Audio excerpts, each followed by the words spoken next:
Twisted Tales.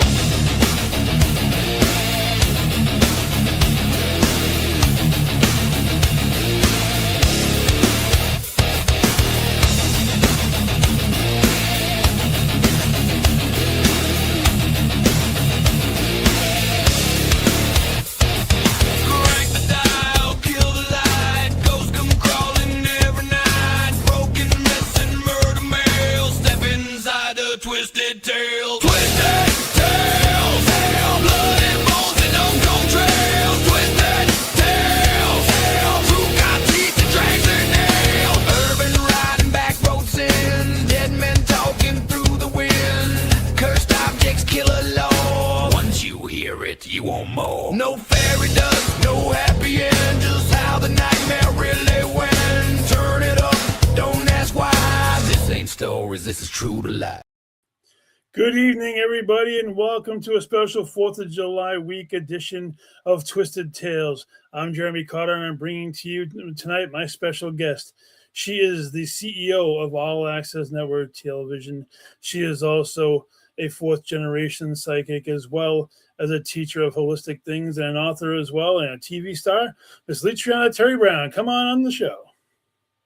Hey, that was a great intro. Holy Moses. Thank you. Well, thank you for taking time out of your busy schedule. You know, I know we've been talking about doing this for some time now, and better time than any. Granted, it's like the surface of the sun hot everywhere you go these days. And, you know, this definitely, hey, Jason, how you doing this side, buddy?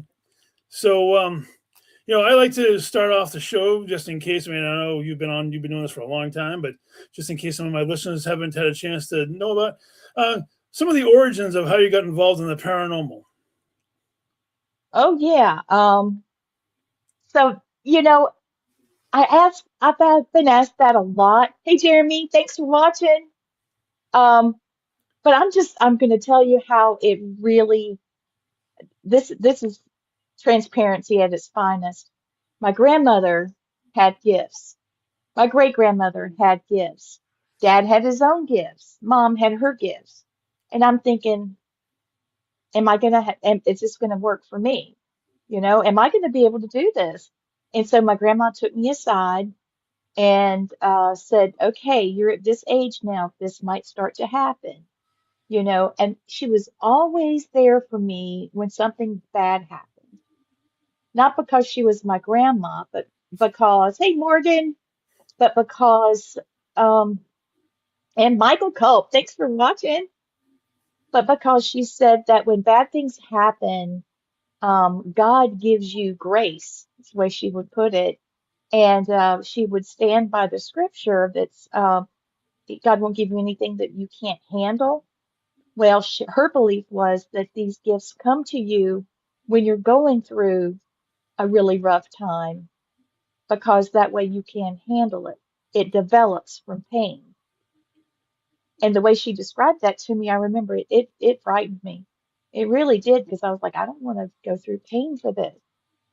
You know, but I was a kid. You know, I was still trying to learn to tie my shoes. Right. So I didn't really understand it all. But she told me what I might experience and see and feel. And just as soon as she told me what I might experience, she started praying that I would have an experience with my angel, Oh, because she thought that would be better than just, you know, a paranormal thing. right. And sure enough, that's what happened. It was That's pretty cool. beautiful. And it scared Mom, and I think it kind of scared Mama Jenny. And when it was my turn and my kids were having that experience, I know it scared me. I took my last $12 and put gas in my car, and I drove home to my mom. Wow. Me. That's You know, amazing. I mean, I had my kid in her playpen and she's throwing her toys out, and then all of a sudden she's holding the toy again. And here I am cooking, you know, going back, trying to see what the heck's going on with her, stirring my pot, stretching, you know, and Yeah. I'm looking, and she just threw that toy and said bye-bye, and it's in her hand. And so, yeah, I realized the house was haunted and I couldn't hear it. And why couldn't I hear it? What is it saying to my kid that it couldn't say to me? So it started a whole thing, Jeremy. I really was frightened because I didn't know what they wanted with my daughter. But when the shoe was on the other foot, I could do it myself. I can do it myself. So, I mean, it came full circle. And that's the way it came with my great grandmother, my grandmother, my mom, and me.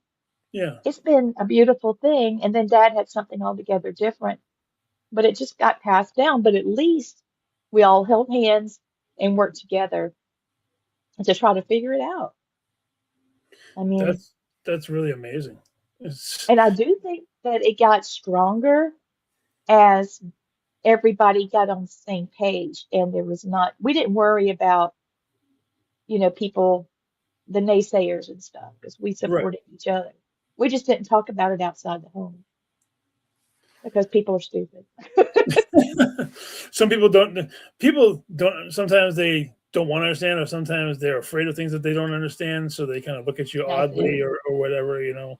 And 5 generations is an amazing accomplishment. It is really cool. Mhm. You know.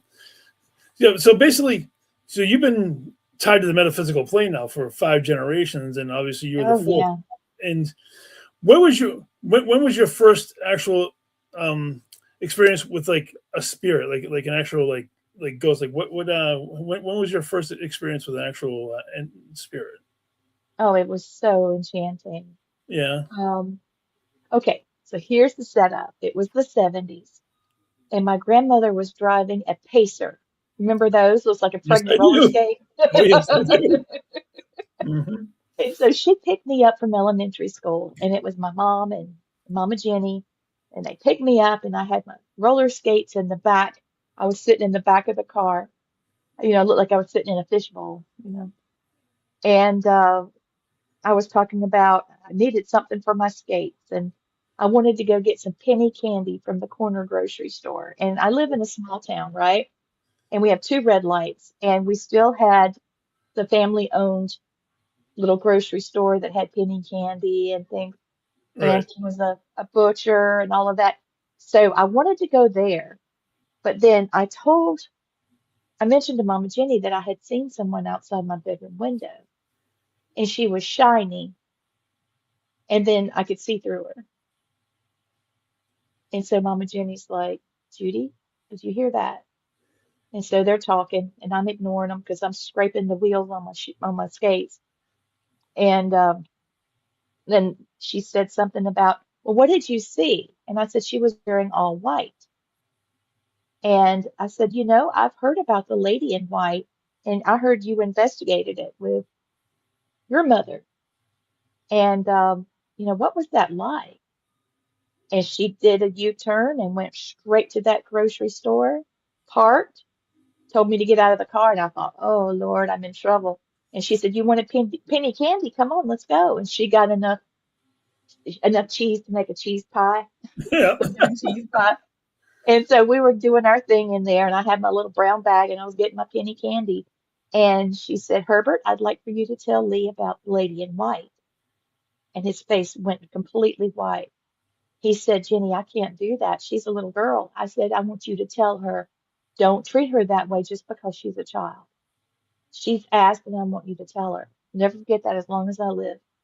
And I think from that moment, I was taught to treat children not like they're kids. Don't talk baby talk to them. Don't Right. hide things from them. I mean, you can smooth things out a little bit for them. You don't have to scare the, crap out of them. Right. But still, when they're able to see spirits, it's your responsibility to teach them, not to tell them you don't see what you think you see, that kind of stuff. And so, she made me respect her right away, Yeah.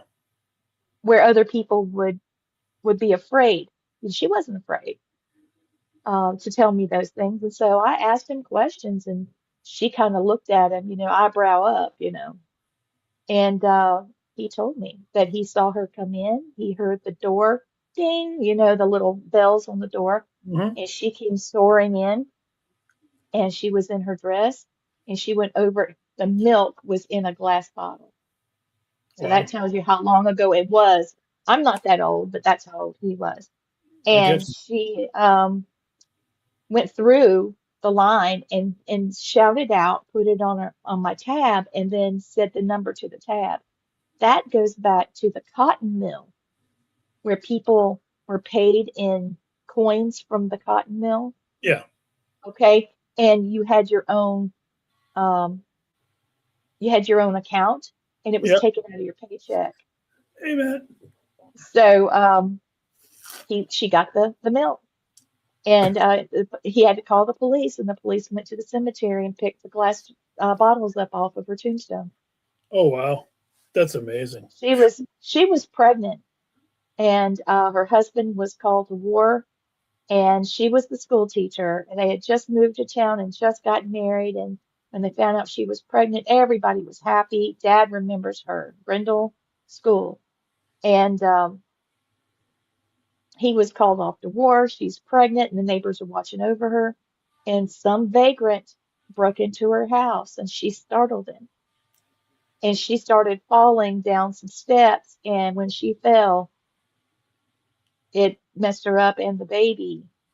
And when they got her to the hospital, she died. So yeah, it That's was all. horrible what happened to her. And the same day, her husband died. Talk about So, the town was just devastated.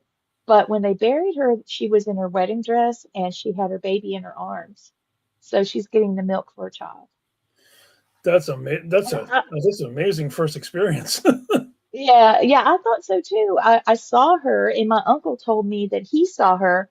Now, he was bad. He was in the Navy, and before he went in the Navy, he's a little bit wild.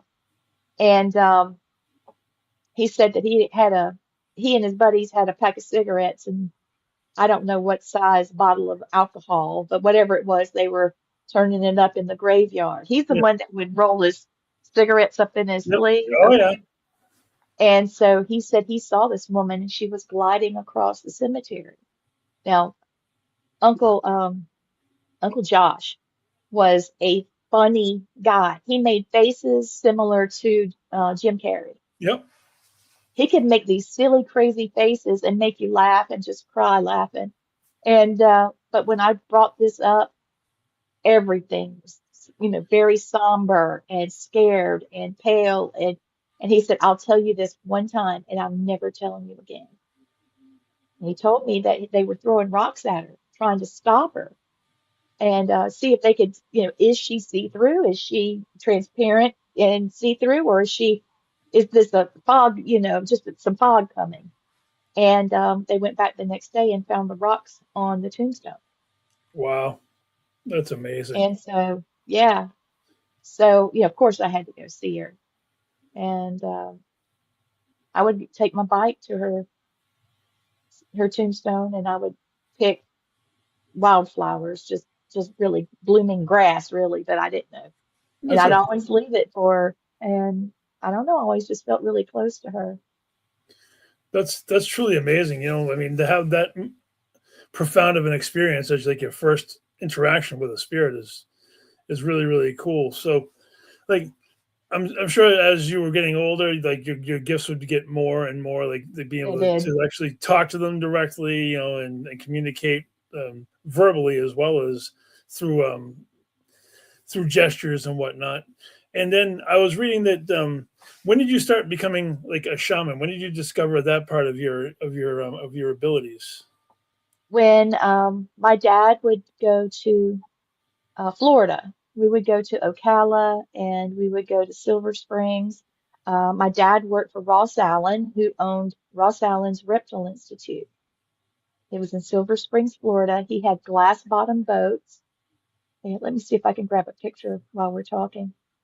And so he would take me there and see the Seminole tribe was connected to that institute. Okay. They actually did demonstrations Yeah. and how their ways, basically Seminole mysticism.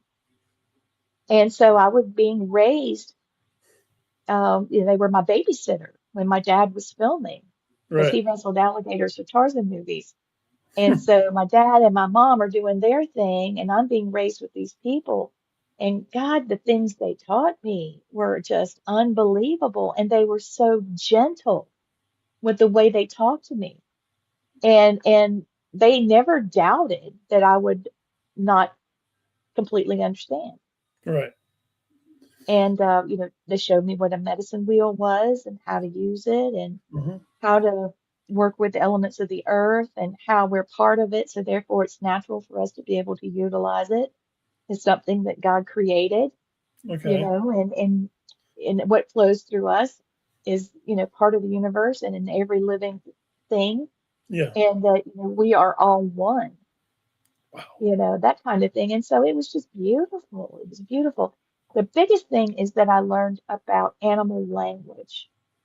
Okay. And we were studying the different calls of reptiles, alligators, crocodiles, caiman, trying to decide what call was for what purpose. Right. And because sometimes they would make this rumble and the water would just, and that was their little mating thing. All right.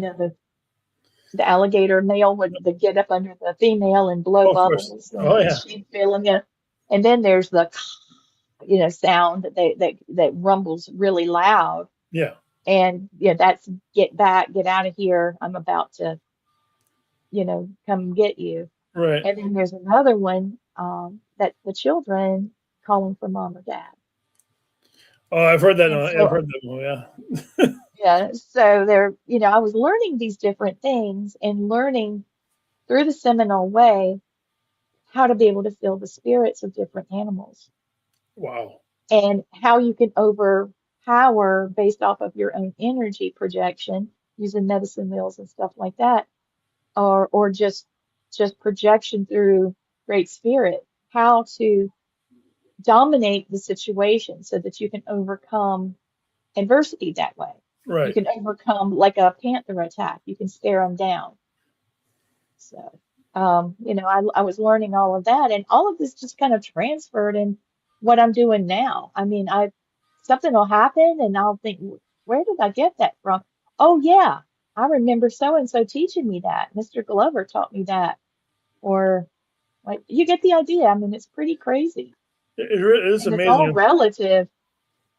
It really is. And, being partially of Native American descent myself, that's why I was so interested Yeah. in the shamanic abilities. And so I also was reading that you are a Reiki master as well. So did you find that you took to doing Reiki naturally, or did you go through Well, classes? yeah, I didn't know what it was, and my mom was stronger with that than me.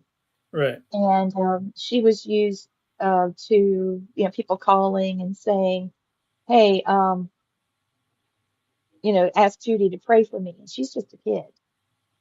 So Mama Jimmy would have mom pray for him, and things would happen. So she just had a natural healing ability, and so I started learning that. But when I got pregnant with my son, um, I had cancer, and I didn't know that I had it, and I was pregnant. Oh, wow. And the different hormones I was releasing in my body from the pregnancy was actually saving my life as I was um, bringing him into the world. So, it was a beautiful thing. Hey, Nate. So, I started getting really worried there towards the end of the pregnancy. And a friend of mine had been studying Reiki. And she said, "You need to come over here and let me do some healing on you guys."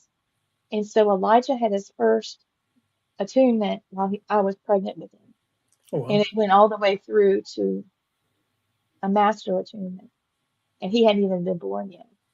Wow, that's crazy. So, yeah, he grew up being able to do a lot of stuff and know a lot of things. So, That's pretty amazing. It yeah. really is. And so that's how I started learning what Reiki was from that standpoint. There's Native American Reiki, but Reiki, as far as what I'm talking about, is the Usui method, Yeah. and it's Japanese. But then I studied from a Reiki hospital in India. Oh, wow. That's pretty amazing. I didn't realize how It many was pretty different forms of crazy. Reiki. I mean, I I've never had it done to me. I know that my wife is very much into. She gets Reiki done every once in a while to help balance her Yeah, energies that's and help great. help get everything going. I definitely could benefit from it. I'm sure. I haven't gone down that path yet. I just haven't hit that marker. So, hey, yeah, I know that is pretty cool, Jay. So you founded the Family Spirit International with your husband, correct? Yes. That's your that's was that when you started doing investigations, like getting involved in actually the investigating part of the paranormal? Yeah. What I decided to do was go back and do some of my family's investigations. Oh, And my husband and I decided to go back with ghost hunting equipment as opposed to, candles and pendulums and compasses, flashlights, that right. kind of stuff. Yeah. And I mean, what we were able to do coincided so well with what they discovered. Okay. And so if you could look at my very first book, Family Spirit, The Yep. Origins of Five Generations, Hmm. um, you can see where we I talk about what they discovered, and then 20 some odd years later, here goes, you know, me and Matt, to the same place, Right. and this is what we're getting. And then how it all came together. I mean, my grandmother was in her 90s and she was doing evidence review with us. That's pretty She cool. was still going on ghost hunts up until the last year and a half, 2 years of her life. That really is amazing. So, were you blending your Native American and your family's like holistic as well as the technology as well, and like doing comparing and contrasting, or like what were you how That's were you right. actually? Yeah, That's it, exactly. And that's where my book, Victorian Ghost Files Between Heaven and Ectoplasm, that's where that idea came from. Here's the Society for Psychical Research from the Victorian era. These are the techniques that they used and how they did it, but yet this is what they were able to actually capture. It's not all smoke and mirrors. I mean, they actually studied cases for 5 years or longer, and they were able to help solve mysteries of people's murder. that's They were amazing. able to get the exact name of people. And they didn't have Google. They didn't know who owned the place or who died there. It took a long time to recover all that. Right. I mean, Houdini and Sir Arthur Conan Doyle and Harry Hines, a bunch of people that were a part of that were high thinkers.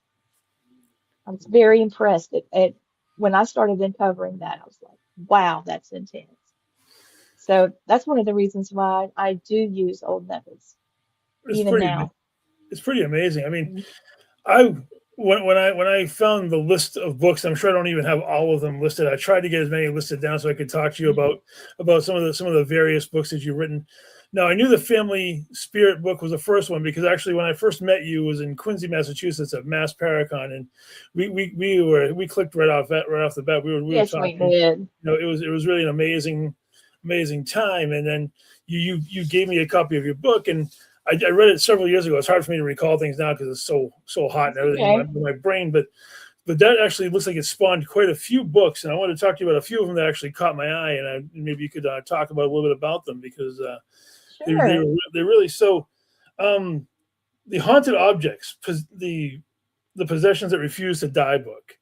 What brought that one upon your interest? So I started binge watching paranormal shows. COVID 2020. Aha. And so my husband and I were kind of sitting around and enjoying some stuff. And I saw the rescue mediums on YouTube. If you haven't seen these ladies, you should. Okay. And one lady, Jackie Dennison, I was watching her specifically, and the way she handled either objects or places or spirits and how she did her reading, I was like, oh my God, you're real. I was so thrilled. I was standing up in the middle of the bed. Matt, did you see her? That's what I do.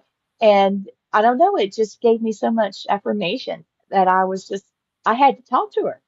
So I found her on Facebook and I was like, yo, Jackie, what's up? I'm watching you right now and I do what you do. And we started talking and tears of joy, all the things that us girls do. And she asked me to be on her show. So again, we had that wonderful moment where we really connected and she asked me things and if I didn't know it, she would tell me, or if she didn't know it, she would tell me, or I wish I could do that. That's my aspiration in the future. I mean, we were just very transparent.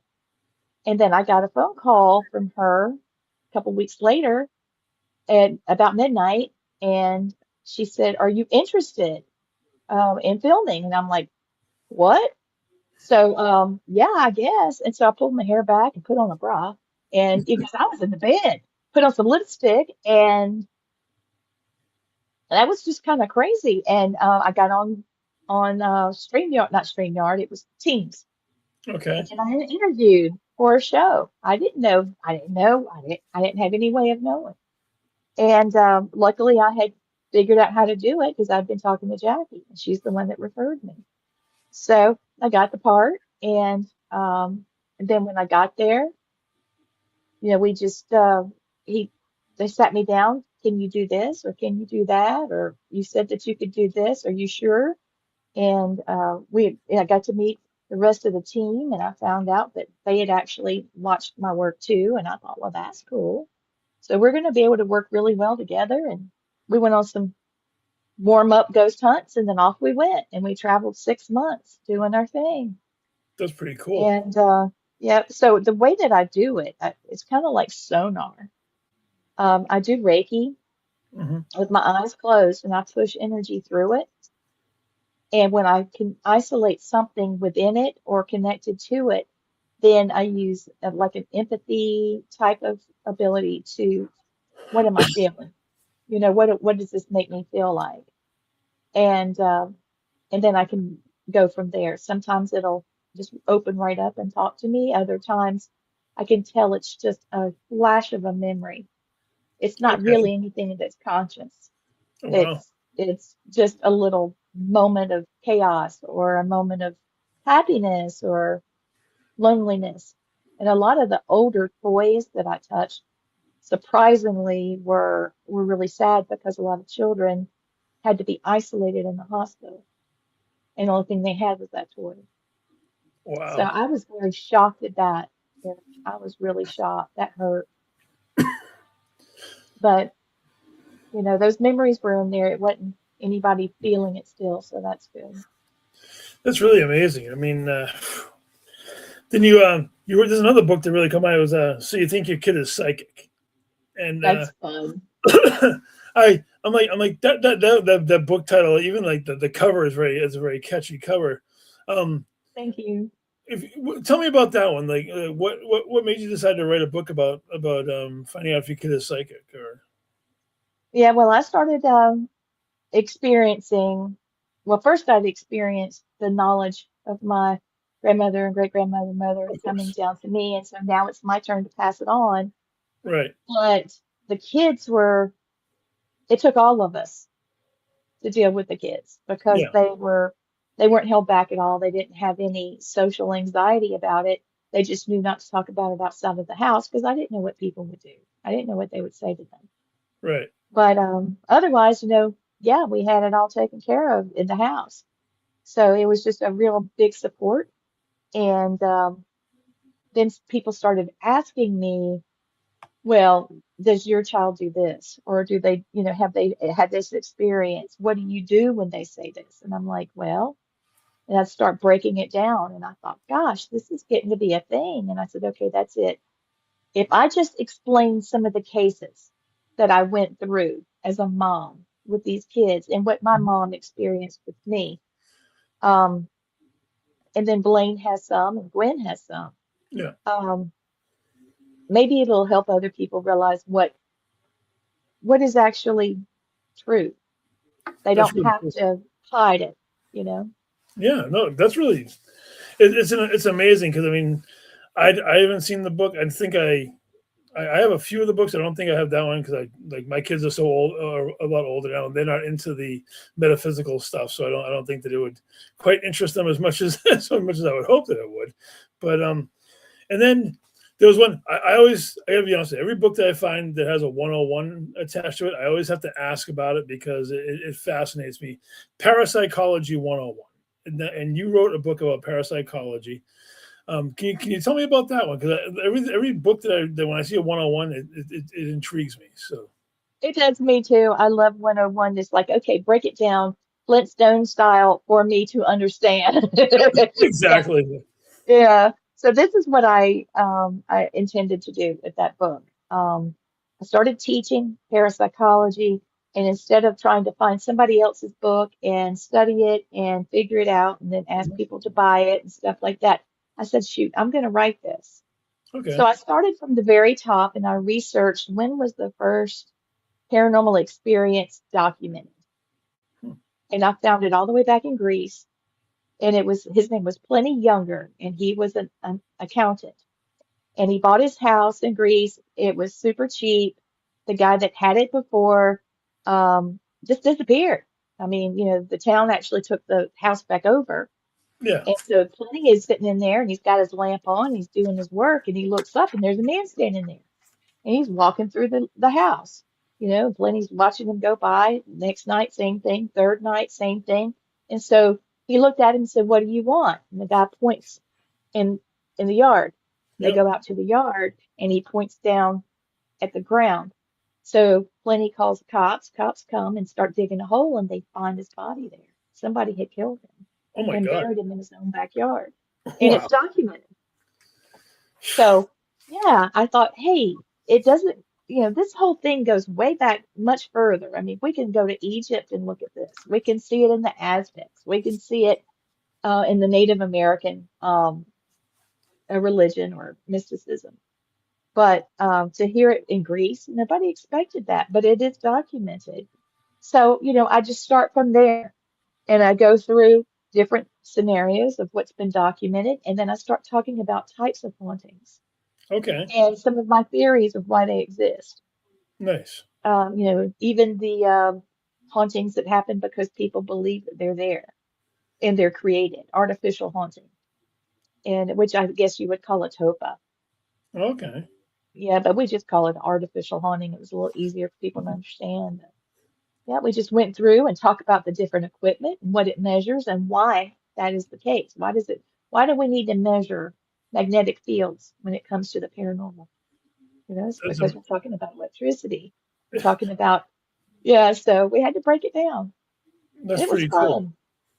Thank you. And it's a journal inside too. So as you study something, then you stop and there's questions and you can answer your own questions of what you were thinking.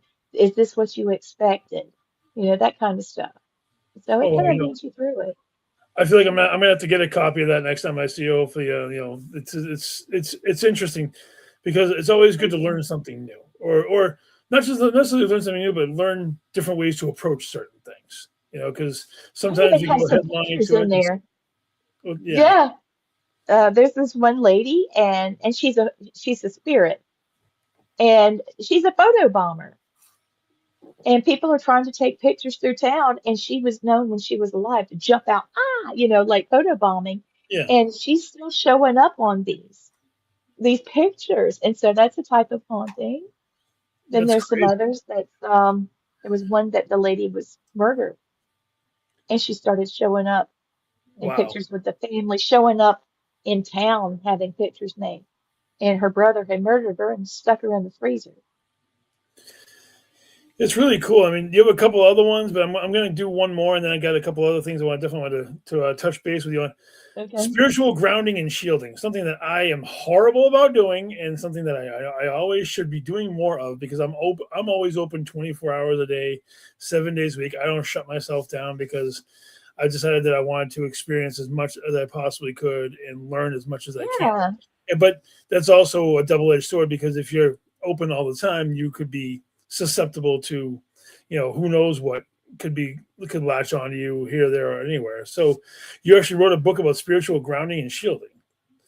I Um, did. The spiritual grounding and shielding is my husband's, that's his forte. He's great at teaching it. But basically, if our body, our chakras are basically they're like an electric panel in your house with the different fuses that snap across. And okay. once each one of your chakras are making connection, then everything is working like it should. But Yeah. sometimes your chakras get out of alignment or you don't have the right electricity. Maybe you've been around someone or something that is very negative, or you're ill, you know, you've had surgery, you've had anesthesia. Just a lot of things that can take you out of your normal Right. electronic field. And grounding and shielding takes all of that. Like when my mom passed, I had so much grief and so much negative energy that some negative energies started coming to me. Right. And it's because I was grieving, I was angry. Mhm. And so therefore I was putting that out. And that's what, like energies connect. And Right. so I had to kind of shake it and say, no, I'm not going to do that, and start re I had to ground. I had to push a lot of things into the ground and let it neutralize, because That's the okay. earth is a neutralizer. It's got the negative and the positive, and Right. it's meant to take all of that and then pull from the earth what I needed. It's Yep. like a prayer, but it's an actual moment of you consciously saying, I release everything that doesn't serve me to my best, and I call back my energy. And so you're just pushing it down, let it wash over you and neutralize. And then you're thinking about your earth, wind, fire, water. Earth is your body, and water is your blood. There's air in your breath and fire in your spirit. So it's all of these things, and you're saying, I am alive, and you're regenerating yourself. It's a beautiful way to heal too. It's amazing, and I mean, I understand what you went through because I lost my mother years ago to cancer, unfortunately, and then my father about 2 years ago now to strokes and complications of that. Oh, So, I'm so so sorry. I didn't realize the you'd lost both. yeah, the grieving Oh, process was ridiculous, and I actually got like real like help from a therapist. But I mean, I wish I had read something like this. It would definitely would have helped when you don't have that person available to have some sort of guide that can help you like figure out how to channel your negative energy and your grieving and everything, and try to turn it around. And so yeah, the amazing amount of books you got going on, and I would definitely want. The next thing I want to talk about was actually the TV shows that you have been involved in. Obviously, hey Becky, how you doing? Um, First and foremost, Repossessed, which was the TV show. It's currently on Hulu. I found it on there the other day, and I remember. I do remember watching it when it was released. What was your experience like working on a TV show like Repossessed? wow. It's like boot camp, man. It was like boot camp. I never knew where I was going. I'd get a ticket and I'm looking at it and I'm like, oh, I guess I'm going to, and I'm looking again, oh, I'm going to Florida, you know, that kind of thing. And I wonder what I'm doing there. And I don't know until I'm on the road. Right. Somebody else was driving when we got picked up, and we'd all rally at one place, and next thing I know, off we go. And it was just, we had from the time we got up until the time we went to bed, it was step by step by step. And but what we did was not scripted. Right. It was not scripted. There's a part that was when we talk about the history of a place, Right. because you have to know that. I mean, it's not going to change. Those are the facts. Yep. But then after that, whatever happened happened. Okay. And there's a lot of objects that I got, people gave me, that never made it on the show. Right. And so I have Haunted Object Lab. And so I've got it set up to where people can go through the lab, and there's a QR code, and we can track, what kind of person they are, how old they are, their ethnicity, if they feel they have any psychic ability, and then what they feel at each station. Right. And we're compiling that information to see, like there was one lady that was from Turkey, and there was a military artifact that I have that's from there. And she got really emotional around it. And Okay. if we didn't know the history of it, we wouldn't understand the why it reached out to her heartstrings. So, you Right. know, we've been very blessed. I mean, I But remember. I remember like seeing like the lines of people holding their objects to come up and have you guys analyze them and whatnot. And I think there was even an episode in Massachusetts that they did at the Murdoch Whitney. I think it was the Murdoch Whitney Isaac Morse house. yeah, And, Yeah. Oh man, that was crazy. Oh my gosh, we filmed in there twice. Um, and part of it we were in a garage just doing the road show for someone. We weren't Oh, actually featuring the home. And it was so active. I mean, active yes. that the cameramen that had come in from Oak Island, they were on break from filming at Oak Island, so they came Right. over to us to film.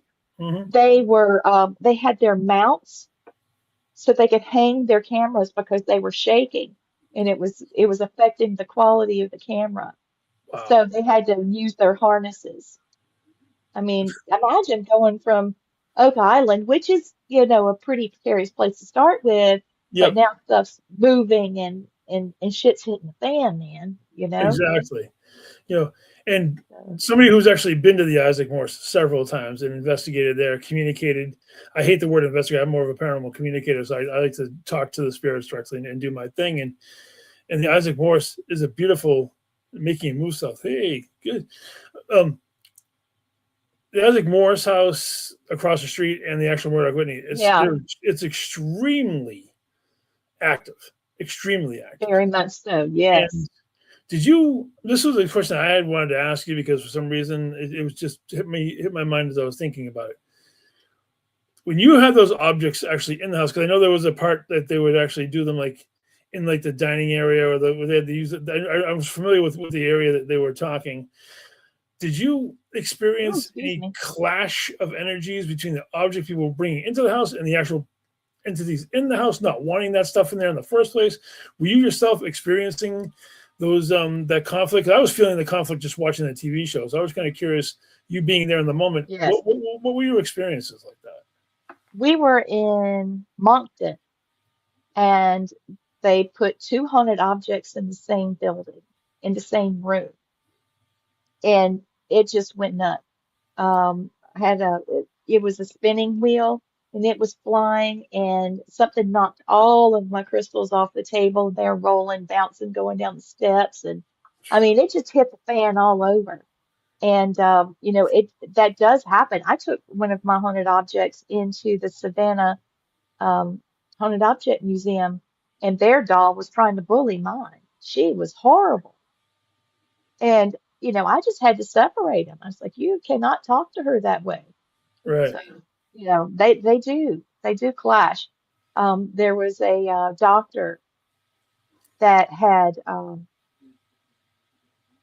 taken advantage of a patient. I guess I'll say it that way. That's fair. And it was a um, Chase Lounge, and so the Chase Lounge was Yep. haunted, but then the spinning wheel on the other side of the room was haunted. And so when it's like one jumped and then the other one took off too. And so the cameramen were trying to catch all this going on and we Wow. were hearing stuff going on the portal. Yep. Like I said, my stuff got knocked and it was a mess. I mean, we had to really work with the girl, the spirit that had been victimized Right. to honestly set her free. It was a mess, but I was glad we were there for her. Yeah, I mean, it's really hard, especially when you have when you have objects that you know are enchanted or haunted, however you want to describe it, and then going into a room that obviously has a presence in there, whether it's attached to an object or just the building itself, or somebody that's in the room, because everybody has energies attached to them and whatnot and so forth. But And yeah, it's so that show ran for how many episodes did that show run for? 8. 8 episodes. It Yeah. was 8. Yeah, and Disney Channel bought out the History Channel, and then the Writers Guild and the actors, everybody went on strike, and Yeah. it's just everything got turned upside down. It was right after COVID too, so money was kind of a thing. Yeah. But I mean, we were set up to have another series, Yeah. another a whole season. But that's okay. Sometimes it was a perfect storm of shit, to be perfectly honest with you, between the COVID and everything, then the world being shut down because of it, and then the actors strikes Hmm. and all of that. It was amazing how everything just fell apart all at once. All at once. So the next show I want to But talk that's about was okay. your appearance on Monster Quest. most recently, and That's so much fun. you know, Yep. if you wanted to give us a brief story about your experience on Monster Quest. Well, my mom and I had my mom, dad, and I went when I was a child to see Uncle Ross at Ross Allen's Reptile Institute one summer, and we that was a common thing for us. And so we went, and mom and I were staying. You can see my dog. Sorry about that. It's all good. But we were staying in a camper out near the compound where everybody lived. The institute was over here, but there was a compound, and the mobile homes were all connected. Right. And in the middle was like a picnic tables where everybody got together and we ate or we had meetings and stuff like that. So we were, there, but we were setting up our camp, and Dad had gone into the compound, and Mom had no cell phones. We had walkie-talkies. Yeah. So everything was looking good. And then here I am out on a pier, and I'm doing alligator calls. And because I had been studying them, I was just telling you about that. And I called and I practiced and I did bird calls and I did cat calls and all kinds Mhm. of stuff. And Mom called me in for dinner. So she had been outside cooking instead of in the camper. It was so darn hot. And then finally it was time for me to go to bed. So I'm in the bed, and here I am calling and all just all these noises of animals coming out of my mouth, and here's Mom outside cooking, and so naturally, you know, chaos is about to break loose. Right. I'm laying in the bed and I've got my head backwards and I'm playing with the screen like that. And it would open like that, like the Yep. school vents used to back in the Yeah. day. Yeah. And we had it open so that the wind would blow over the bed. And I was playing with the screen and all of a sudden a little hand came up and I had my fingers like this and we were scratching on the screen together. And he had pink fingertips that were a lot like the color of mine, Right. but across here it was black, and he had black hair coming out of the back of his hand, and his nails were super thick, and you could see matted dirt and like nails that were really broken off, but Wow. had never been cut. So it was packed with dirt, and the smell was pretty bad. Ooh. And so, but I mean, I was wanting to play with him. Yep. And, I didn't have a problem with it. I've been taught things that would normally frighten you, how to manage my emotions so that they wouldn't take over. Right.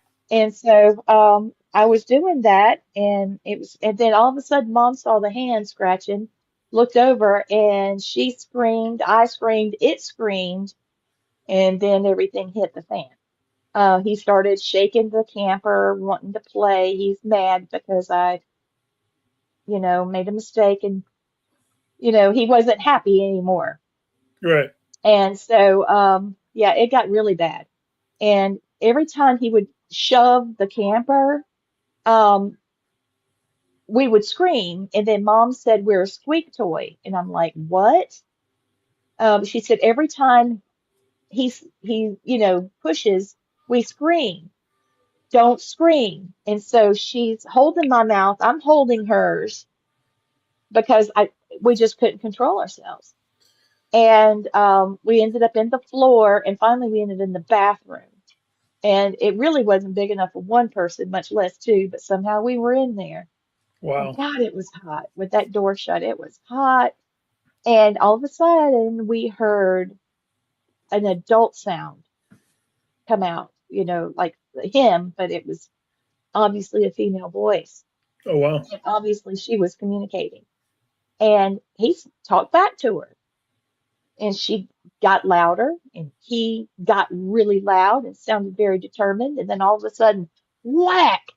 And I heard him hit the trailer or camper. And then I heard him falling and I felt the camper. And then he went past the back of the camper. Hmm. And when he did, the hair and blood got on the license plate.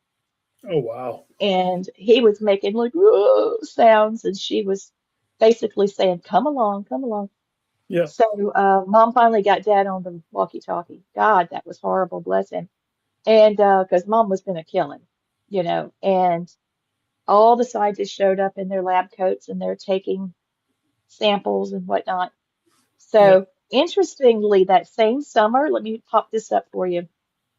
This is a piece of legislation by the House of Representatives. You can see that at the top. Yep. And this is a piece of legislation to protect skunk apes because what I had experienced was a skunk ape. And you see at the top here, cruelty to animals.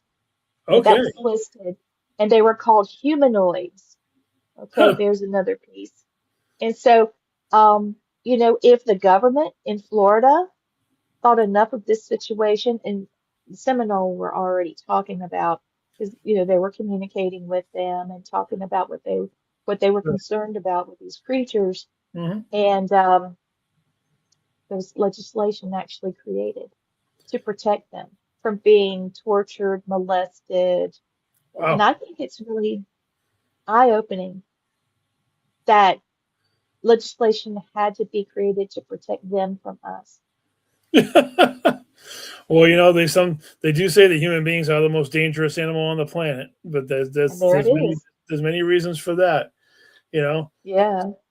so TV star, Reiki Master, Uh, Paranormal Investigator, all these wonderful things, and which is going to lead into the chapter that I really want to talk about tonight, which is the creation of the All Access Network and where we all are today. It's an yes. amazing, to me, it's an amazing group of people who have a cavalcade of shows that span many, many different things. And what made you decide that you actually wanted to create your own network? Like, what made you decide Yeah. what was the creation of All Access Network? Well, when I started filming Repossessed, I noticed that I had a bigger following.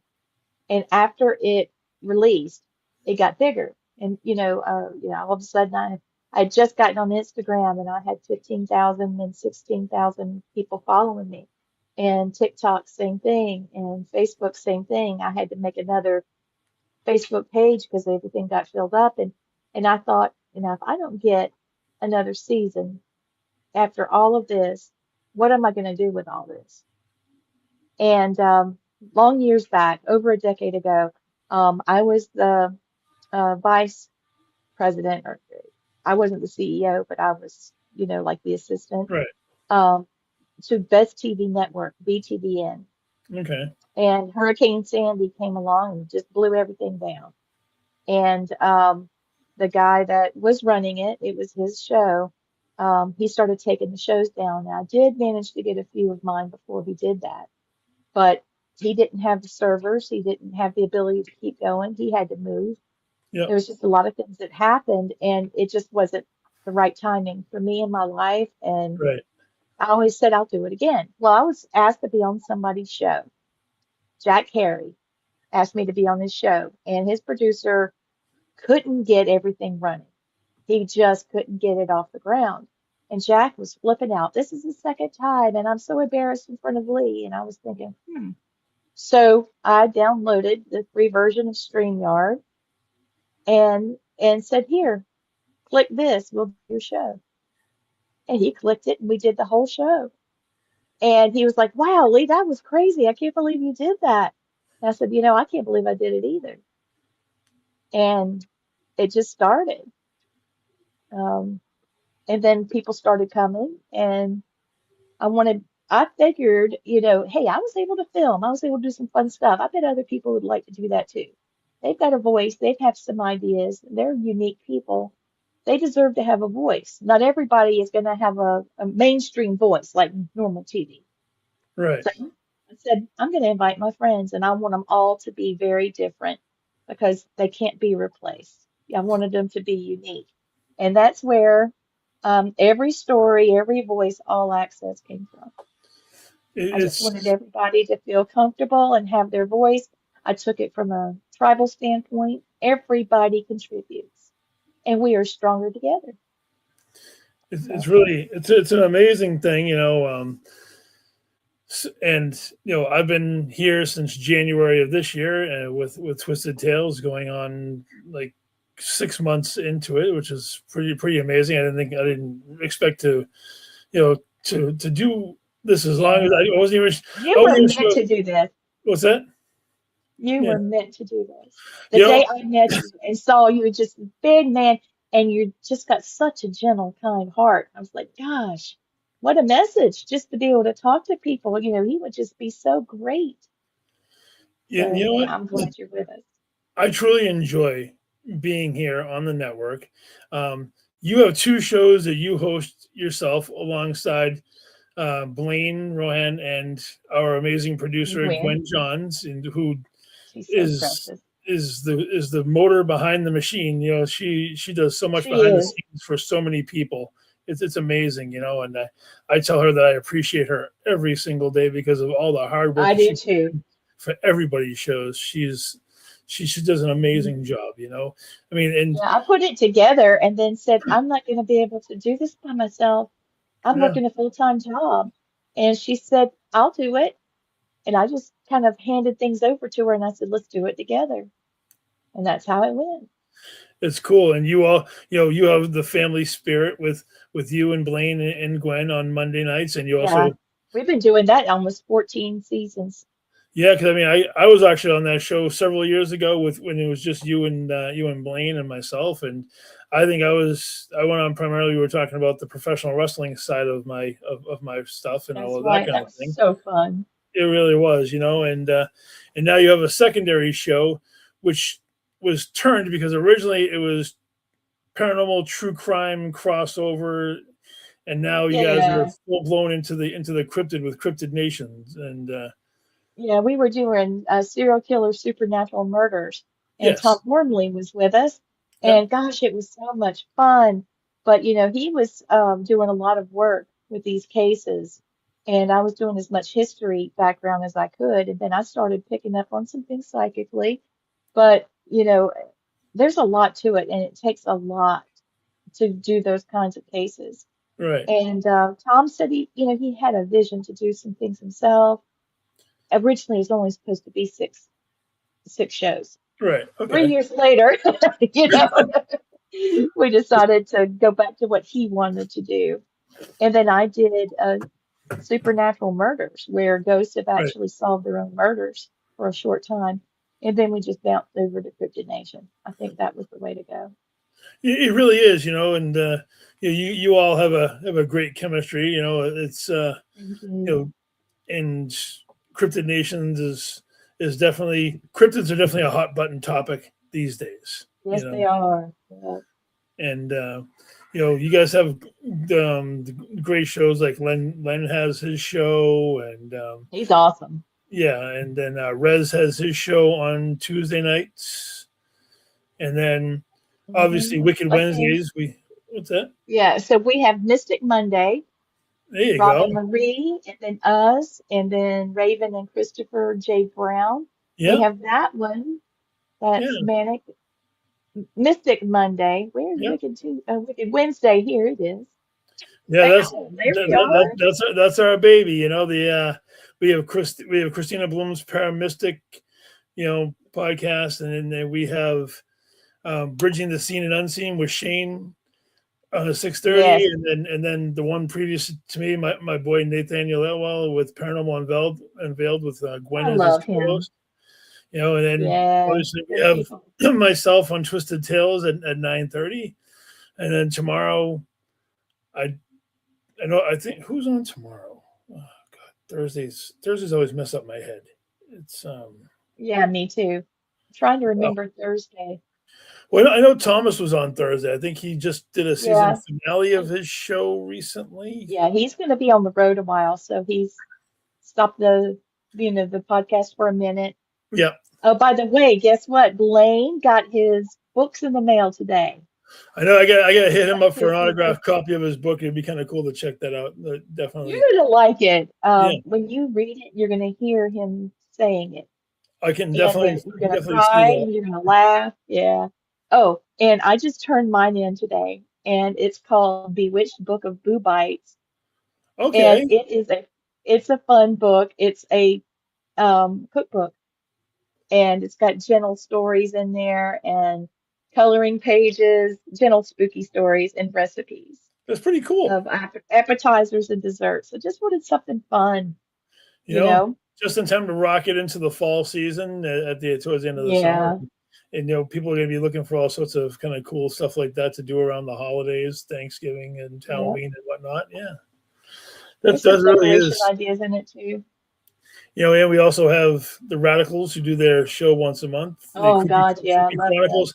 I love those two. They're like family to me as well. And Sean has his show on Sunday nights with the ex Wolfpack, and Very talented. it's really a great group of people on the network, and it always changes, it always evolves, and that's the best part about it, and everybody works with everybody, and everybody helps each other out when they can, and that's the Yeah, we best all part. love each other very much. This is a tribe. And Everybody contributes, and we I'm love very each proud other. of to be part of this. We started talking about having me come on the network at Salem Con last year. I'm like, I don't know if I want to do that. Next thing I'm getting messages. So what are we gonna call the show? When are we gonna start? I'm like, I don't know. I have no idea. Next thing you know, here I am. And I love it. And you're knocking it dead, man. People love your show. It's a lot of hard work, and you see, I promote like crazy every single day. I'm putting stuff I out there. appreciate it so You know, much. Just tag me and everything, and I'll tag you and stuff. That's what it takes. Well, we are stronger together, all of us. Absolutely. And so to finish up before we get out, you have some events coming up. Well, why don't you plug the Yes, events? So let's plug the yes. events I that you're have going to some be at. events. I have some events coming up. Yes, Yeah. Twisted Tales rocks. Thank you. You're Thank you, Matt. right. Um, so also we've got some big growth coming for All Access Network. So just be standing by. It's going to be Uh, incredible. All right, so Haunted Object Roadshow. I'm going to be doing what I did on the TV show, Repossessed, at Deep South Paracomic-Con, August 8th and 9th in um, nice. Enterprise, Alabama. So that'll be one of the things we'll be doing. Very cool. The first one that starts my season is Gettysburg Battlefield Bash at the Mhm. Eisenhower Hotel, July the 24th through the 26th. It's going to be awesome. Yep. Um, I think it's going to be fantastic because we've got a whole. Did you see all those faces? Oh, Wow, it's absolutely. I know many, many faces on that board. That's for sure. The yeah, Battlefield Bash. I've been there before several years. Pam and Steve and their group put on an amazing event every single year, and you guys every single definitely have year. an amazing time there, no doubt for sure. And something very interesting. I'm doing New Orleans Paracomic-Con, and Okay, I'm teaching Parapsychology 101. nice. And it's going to be pretty intense because it's in the French Quarter, and so we're going to be right in the middle of haunted, Central right there. Right. And I'll be doing two ghost hunts. Friday night is the Voodoo House. Saturday is Andrew Jackson. Okay. So it's going to be really intense. Matt is a good Yes, time, please definitely. come. Yes, that's awesome. Um, so let's see, where are we? The last one that was the Deep South Paracon I was telling you about, Yeah. and I then think Mass. MassCon is Yep. There it October. is. Mass Paracon. Yep. So that's a lot. And listen, if you guys could help my friend out, she's the executive producer of the History Channel. Her name is Laura Marini. She is the executive producer of A Haunting and consulting producer for Fight Club and Most Haunted Places, season 7 and 8. And she was the senior producer and lead writer for Monster Quest. And also, she did the what is it, Unbelievable with Yep. Dan Aykroyd. And you see all the other things she's done. She is teaching something fascinating. Now that you've greenlit yourself, here's a paranormal content creator guide. And this is on Eventbrite, and it starts July 8th. That's going to be a really good workshop. I have one too that's starting, unfortunately, same day. I didn't mean to do it. Your psychic connection, and we're going to be doing some remote viewing. We're going to look at some of the CIA declassified documents of how remote viewing was done, and we're going to do it ourselves. See what happens. That's Grounding and awesome. shielding's part of it. That is truly amazing. You've got your hand in very, very many things, and many, many hats on that hat rack for sure. You know. Thank you. And you know you're always welcome. Anywhere I'm going, come on, bring your wife. Let's roll. Oh, I know. She loves all of this kind of stuff too. She's the reason I got into the paranormal in the first place. And She's a so wonderful person. I usually end the evening on the little thing where I usually talk about like people's Mount Rushmores of horror characters. If you're into the horror kind of genre. Oh yeah. Oh yeah. So I if am. you could enlighten me, what's your Mount Rushmore of horror characters?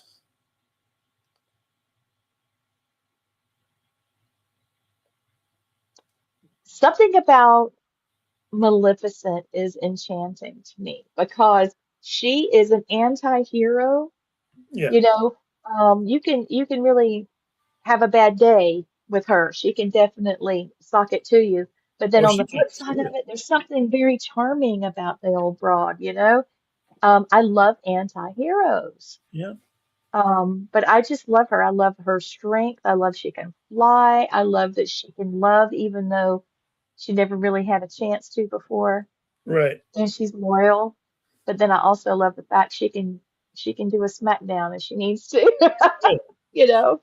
All right. We got It's Maleficent. pretty cool, but when it comes to horror, that's more of a fairy tale type thing. When it comes to horror, She's dark. She can count if you want to count her. Yeah. she can count. I like the show The Grudge, Okay.